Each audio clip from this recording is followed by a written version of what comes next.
Nós somos do segundo período de enfermagem e iremos falar sobre o sistema digestivo.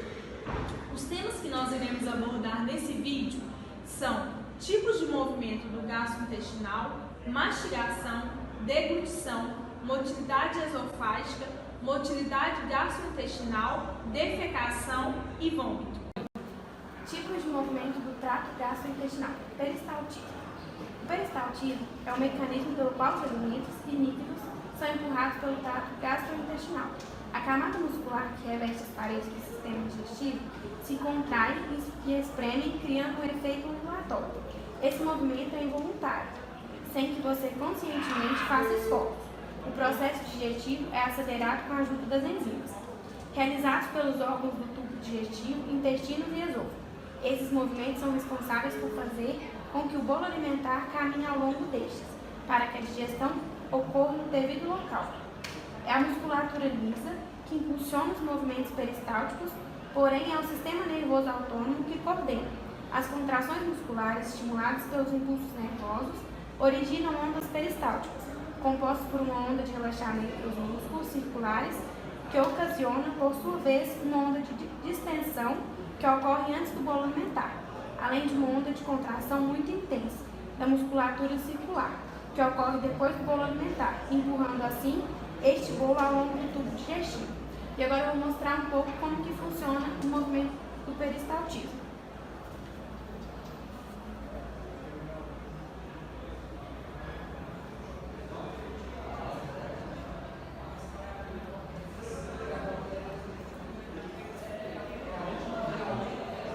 As contrações ocorrem desde o esôfago, estômago até o intestino.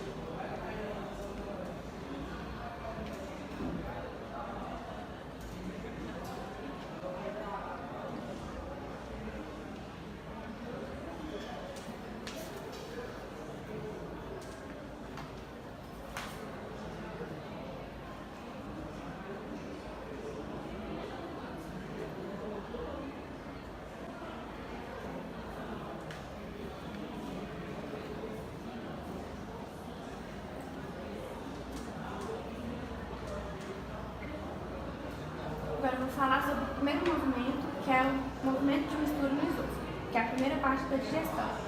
Começa na boca com a mastigação. Uma enzima secretada pela saliva inicia o processo de metabolização de carboidratos complexos e amínicos. O bolo alimentar é engolido e passa pelo esôfago, um longo tubo que conecta a garganta ao estômago. Lá, esse bolo é controlado pelo esfíncter, que se abre e fecha, chamado de esfíncter esofágico baixo. Ele abre quando a comida está chegando. E aqui acontece os movimentos de peristaltismo, até chegar ao estômago.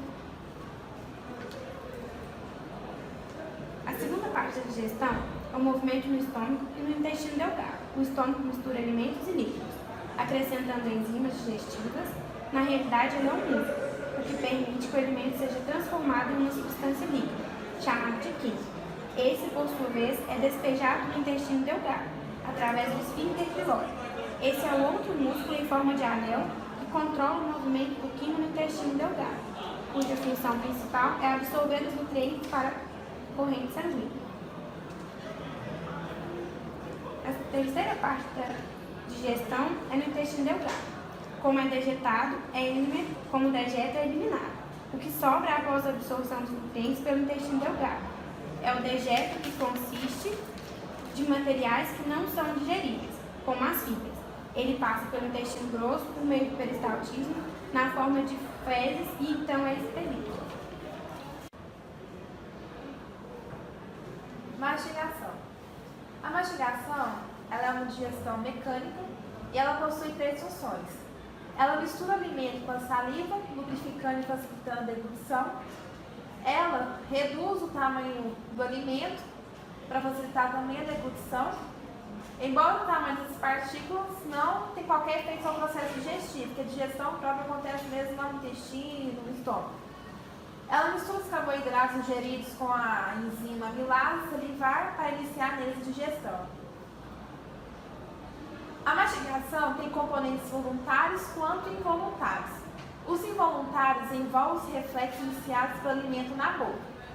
A informação sensorial é retransmitida sentido dos mecanorreceptores na boca para o tronco encefálico, que orquestra o padrão reflexo de atividade oscilatória envolvendo a mastigação.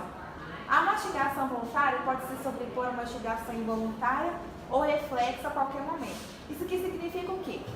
Suponhamos que a gente está no cinema, a gente está comendo uma pipoca, aí a gente está bem concentrado no filme, a gente não está raciocinando que a gente está mastigando, mas mesmo assim a gente está comendo pipoca. Então isso seria o quê? O involuntário. O nosso corpo sabe que a gente está concentrado em outra coisa e continua mastigando. Agora eu vou falar um pouquinho sobre a deglutição. Essa é envolvida voluntariamente na boca, mas daí em diante ela estará sob o comando involuntário ou reflexo.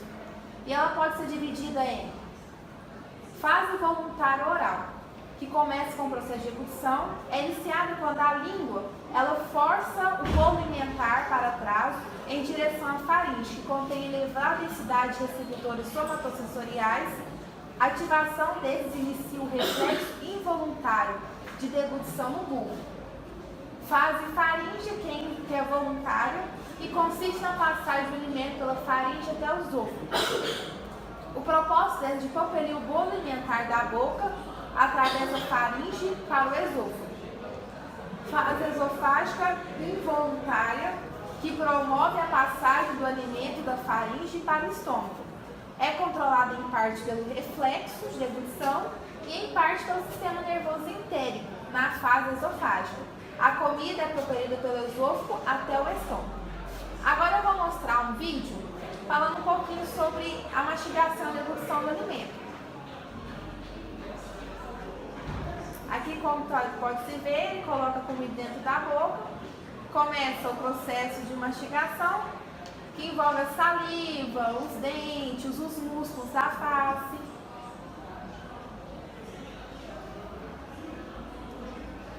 Aí a língua manda para trás do bolo alimentar através da faringe. Aí da faringe passa pelo esôfago até chegar ao estômago. Motilidade esofágica. A função da motilidade esofágica é mover o bolo alimentar da faringe para o estômago. Essa motilidade ela ocorre em 4 fases. Na primeira fase, o esfíncter esofágico superior, que é esse aqui, que fica na parte mais superior do esôfago, ele se abre, fazendo com que o bolo passe da faringe para o esôfago. Logo depois que o bolo entra no esôfago, esse esfíncter esofágico superior vai se fechar, como mostra aqui na imagem. A segunda fase é a contração peristáltica. A contração peristáltica ocorre durante todo o esôfago. Ela envolve uma série de contrações sequenciais nos segmentos do esôfago. E ela ocorre logo atrás do bolo, empurrando para baixo. Se a pessoa está sentada ou em pé, ajuda na gravidade. Ou seja, quando essas contrações for acontecendo, se a pessoa estiver sentada ou em pé, o bolo vai ser empurrado para baixo com maior força. A terceira fase é quando o bolo está se aproximando do esfíncter esofágico inferior. Aí o esfíncter vai se abrir e ao mesmo tempo que o esfíncter se abre, a região oral do estômago também se relaxa. Esse fenômeno se chama relaxamento receptivo. Esse relaxamento receptivo reduz a pressão na região oral, facilitando a entrada do bolo até o estômago. Então, a contração do esfíncter e o relaxamento do estômago facilita a entrada do bolo no estômago. Depois que esse bolo passa para o estômago, ele sai do esfíncter esofágico inferior e sai do estômago, ele retorna seu tônus de repouso, ou seja, o esfíncter vai se fechar e a pressão vai ser maior no esôfago do que no estômago. A quarta fase ocorre somente se a contração peristáltica primária não tiver removido todo o bolo alimentar. Aí acontece a segunda contração peristáltica, que remove todo o alimento remanescente que ficou no esôfago. Nós teremos problema na motilidade esofágica. O esôfago possui localização intratorácica. Apenas a parte interior fica no abdômen. A pressão intratorácica é menor que a pressão abdominal, ou seja, nós teremos dois problemas quanto a isso, que é manter o ar fora do esôfago, na extremidade superior, e manter os conteúdos gástricos fora da extremidade interior. É função do esfíncter superior evitar que o ar penetre no esôfago superior, assim como a do esfíncter inferior, evitar que o conteúdo ácido gástrico penetre no esôfago interior. Ambos os esfíncteres ficam fechados, exceto na passagem de alimento da faringe para o esôfago ou do esôfago para o estômago. Na situação de pressão intraabdominal, ou seja, a situação que acontece pressão intraabdominal é na gravidez ou obesidade mórbida. Pode ocorrer refluxo gastroesofágico, que é o que está acontecendo aqui. Na obesidade mórbida ou na gestação, a pressão é maior.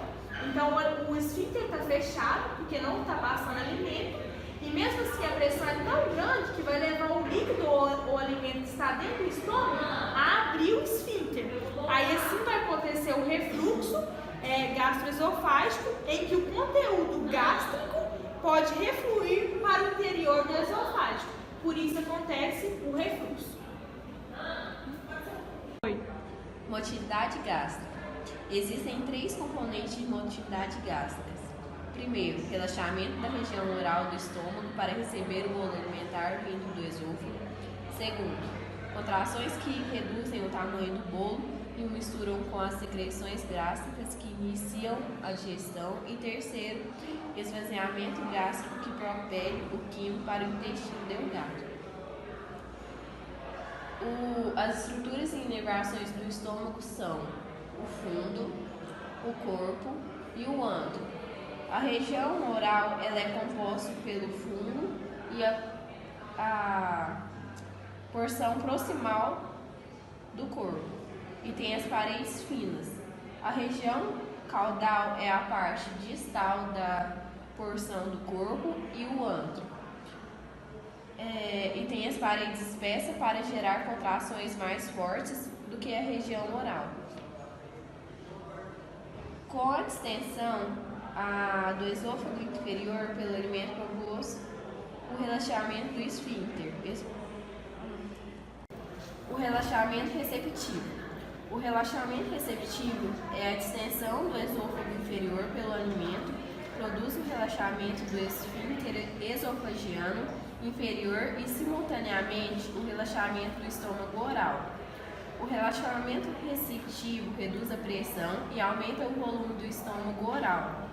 O relaxamento receptivo é o reflexo vagovagal, significando que tanto para a parte aferente quanto a parte eferente e pelo nervo vago. O neurotransmissor liberado por essas fibras nervosas pós-ganglionares, peptídicas alérgicas e bibliaptomia eliminam o relaxamento receptivo. Mistura e digestão. A região caudal e do estômago tem a parede muscular grossa e produz as contrações necessárias para misturar e digerir a comida. Essas contrações quebram a comida em pedaços menores e os misturam com a secreção para iniciar o processo digestivo. As contrações misturam o conteúdo gástrico e periodicamente propelem parte do conteúdo pelo púlpito para o interior do duodeno. A maior parte do conteúdo gástrico é propelida de volta ao estômago para misturar adicionais e maior redução do tamanho da partículas, processamento chamado de retropropulsão. A frequência das ondas lentas do estômago caudal varia entre 3 e 5 minutos. Devido à frequência das ondas lentas determinarem a frequência máxima dos potenciais de ação e das contrações, o estômago caudal se contrai mais 3 minutos ou 5. A estimulação parasimpática e os hormônios gastrina e motilina aumentam a frequência dos potenciais de ação e a força de contrações gástricas. A estimulação simpática e os hormônios secretina e GIP reduzem a frequência dos potenciais de ação e a força das contrações. Durante o jejum, ocorrem contrações gástricas periódicas chamadas complexos mioelétricos migratórios, mediados pela melotilina. Essas contrações ocorrem nos intervalos de 90 minutos e funcionam removendo do estômago qualquer resíduo remanescente do alimento anterior. Esvaziamento gástrico. Após a refeição, o estômago contém cerca de 1,5 litros composto por sólidos, líquidos e secreções gástricas. O esvaziamento do conteúdo gástrico agudo do duodeno leva cerca de 3 horas. A intensidade ou velocidade do esvaziamento gástrico deve ser precisamente regulada para promover o tempo adequado para a neutralização de hidrogênio gástrico no duodeno e o tempo para digestão para absorção dos nutrientes. Motilidade do intestino delgado. As funções do intestino delgado são a digestão e a absorção do nutriente. No intestino delgado, como acontece com as musculaturas lisas gastrointestinais, a frequência das ondas lentas determina a frequência com que os potenciais de ação e as contrações ocorrem. Como no estômago, as contrações chamadas complexos mioelétricos migratórios ocorrem a cada 90 minutos para limpar o intestino delgado de químicos residuais. A estimulação parasimpática aumenta a contração da musculatura lisa intestinal e a atividade simpática reduz a contração. Existem 2 padrões de contração no intestino delgado: contrações de segmentos e contrações peristálticas. Cada padrão é coordenado pelo sistema nervoso. Motilidade do intestino grosso. O que não foi absorvido no intestino delgado penetra no intestino grosso. O conteúdo do intestino grosso, chamado de fezes, é a destinação à excreção. Depois que o conteúdo do intestino delgado passa pelo seco e cólon proximal, o esfíncter ileocecal se contrai, evitando o refluxo para o íleon. O material fecal então se move do seco pelos cólons ascendente, transverso, descendente e sigmoide, para o reto e daí para o canal anal. Defecação. O reflexo reto esfinctere é responsável por contrair a parede da musculatura lisa do reto, quando o reto fica cheio de fezes. A defecação não ocorrerá de imediato. A gente pode ver que o processo é demorado, das 7, meio-dia e 15. Quando o conteúdo do reto chega a 25% da sua capacidade, aí sim ocorre a urgência em defecar.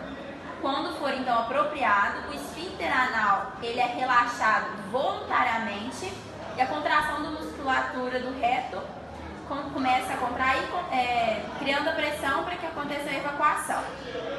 A manobra de Valsalva é uma manobra que aumenta a pressão intra-abdominal, a pressão do abdômen, fazendo com que o conteúdo do intestino, já no reto, saia mais rápido.